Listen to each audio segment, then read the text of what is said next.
So, Chandrababu Naidu ప్రతిరోజు ఒక కొత్త అంశంతోటి, కొత్త విధానంతోటి రోజు యాక్టివిటీ చేస్తున్నారు.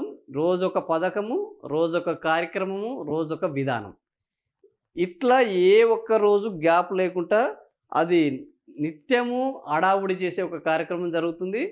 ఈ 19 నెలలే గాదు, ఇప్పుడు కొత్త సంవత్సరం గూడా ఒక కొత్త రకమైన దాంతోటి ప్రారంభించడానికి సిద్ధమయ్యారు. అది కొత్త జిల్లాల పాలన. 29 జిల్లాలను 28 జిల్లాలను కుదిస్తూ అన్నమయ్య జిల్లాను రాయచోటి అని చివరికి మదనపల్లికి తీసుకొచ్చి మదనపల్లి జిల్లాగా అన్నమయ్య జిల్లా కేంద్రంగా మదనపల్లి చేస్తూ ఒక జిల్లాల స్వరూప స్వభావాలను, జిల్లాల పేర్లను మారుస్తూ కొత్త పాలన ప్రారంభించడానికి సిద్ధమయ్యారు. సో, నిన్న ఈ రాయచోటి జిల్లా వ్యవహారంలో పెద్ద ఎత్తున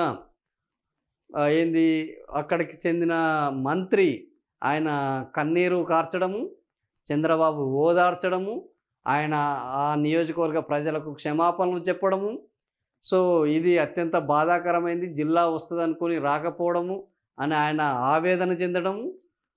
సో, ఇట్లాంటి అనేక సన్నివేశాలు నిన్న క్యాబినెట్ జనరల్‌గా ఇవన్నీ అసెంబ్లీ సమావేశాలు జరుగుతాయి. కానీ క్యాబినెట్ సమావేశాల్లో ఇంటర్నల్‌గా జరిగే అంశాలను కూడా ఇంత అద్భుతంగా బయటికి ప్రజెంట్ చేయడము అనేది నాకు తెలిసి క్యాబినెట్ సమావేశాలు ఇవన్నీ లీకులుగా బయటకొస్తాయి.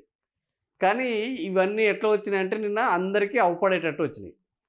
సో, ఇదొక కొత్త సంప్రదాయానికి చంద్రబాబు నాయుడు శ్రీకారం చుట్టారు. అక్కడ మంత్రులు కూడా అంతే పద్ధతిలో ఎవ్వరికి తగ్గేదేలే అన్న పద్ధతిలో వాళ్ళు పెర్ఫార్మ్ చేస్తున్నారు.